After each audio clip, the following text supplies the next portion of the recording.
4 ತಿಂಗಳು ಬಾಕಿ ಕೊಟ್ಟಿಲ್ಲ ಅಂದ್ರೆ ಕಾರ್ಖಾನೆ ಮಾಲೀಕರು ಏನ್ರೋ ನೀವು ಏನಾರು ಅರಿವು ಐತಿ ನಿಮಗ? ರಾಜ್ಯದ ಮುಖ್ಯಮಂತ್ರಿ ಅವ್ರು ಏನ್ ಮಾಡತ್ತೀರಿ? ಎಲ್ಲ ನನ್ನ ರೈತ ದೇವರುಗಳಿಗೆ ನಮಸ್ಕಾರನ ಹೇಳುತ್ತಾ, ಈ ಕಡೆ ಈ ಕಾರ್ಖಾನೆ ಮಾಲೀಕರು ಸ್ವಲ್ಪ ಲಕ್ಷ್ಯವಿಟ್ಟು ಕೇಳಿ. ಯಾಕಂದ್ರೆ ನಿಮಗೇನಾದ್ರೂ ಮನುಷ್ಯತ್ವ ಇದೆಯಾ? 4 ತಿಂಗಳ 3 ತಿಂಗಳ 2 ತಿಂಗಳ ಕಬ್ಬಿಣ ಬಾಕಿ ಕೊಟ್ಟಿಲ್ಪ ಅಂದ್ರೆ ರೈತರೇನು ಆತ್ಮಹತ್ಯೆ ಮಾಡ್ಕೋಬೇಕು? ನಿಮ್ ಕಾಲಾಗ ನಿಮ್ಮೆಲ್ಲ ಶ್ರೀಮಂತ ಮಾಡಿದು ನಿರಾಣಿ ಅಂತವ್ರಿಗೆ ಅದು ಏನ್ ಪ್ರಾಬ್ಲಮ್ ಐತೆ? ಏನ್ ಬಡತನತ್ತಿ? ದಿವಸ ಏನ್ ತೆಗೆದಕ್ಕೆ ಹೋಗ್ತೀರಿ?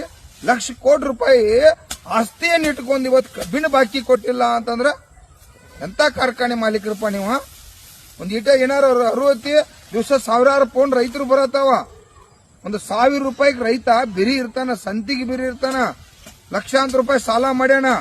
ಸಾಲ ಮಾಡಿ ರಕ್ತ ಬೆವರ ಸುರಿಸಿ ಕಬ್ಬ ಕಳಿಸಿ 4 ತಿಂಗಳು ಬಾಕಿ ಕೊಟ್ಟಿಲ್ಲ ಅಂದ್ರೆ ಕಾರ್ಖಾನೆ ಮಾಲೀಕರು ಏನ್ರೋ ನೀವು? ಏನಾರು ಅರಿವು ನಿಮ್ಗ?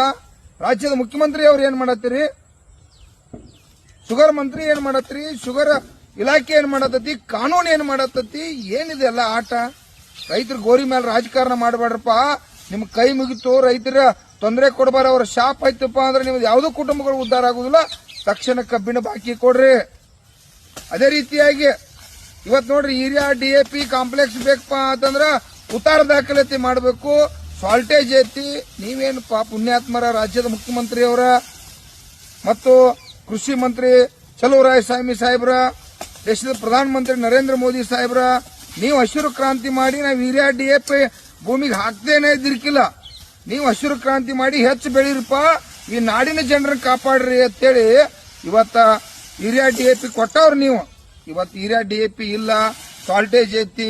ನೀವು ಉತ್ತಾರನ್ನ ದಾಖಲೆ ಮಾಡಿ ಯೂರಿಯಾ ತಗೋಬೇಕು. ನಾಚಿಕೆ ಬರೋದಿಲ್ಲ. ಅದೇನ ನಾವು ಯೂರಿಯಾವನ್ನ ಚಾ ಮಾಡಿ ಕುಡಿತೋ ತಿಳ್ಕೊಂಡ್ರಿ, ಊಟ ಮಾಡ್ತೋ ತಿಳ್ಕೊಂಡ್ರಿ, ನಾಚಿಕೆ ಬರ್ಬೇಕು ನಿಮಗೆಲ್ಲ.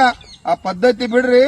ಯೂರಿಯಾ ಓದ್ ಏನ್ ಮಾಡ್ರು ಭೂಮಿ ಬೆಳೆಸಕ್ಕಾಗೇನ ಇವತ್ತ ನಾವು ಉಪಯೋಗ ಮಾಡ್ತೋ. ಇದೆಲ್ಲ ನಾಟಕನ್ನ ಬಿಟ್ಟ ರಾಜ್ಯದ ಮುಖ್ಯಮಂತ್ರಿ ಅವರು ತಕ್ಷಣ ಗೌರವ ಕೊಟ್ಟ ರೈತರಿಗೆ DAP ಯೂರಿಯಾ ಕಾಂಪ್ಲೆಕ್ಸ್ ಏನೇನ್ ಬೇಕಾಗೈತಿ ಅವ್ರ ರಕ್ಷಣೆ ಮಾಡ್ತಾರೆ.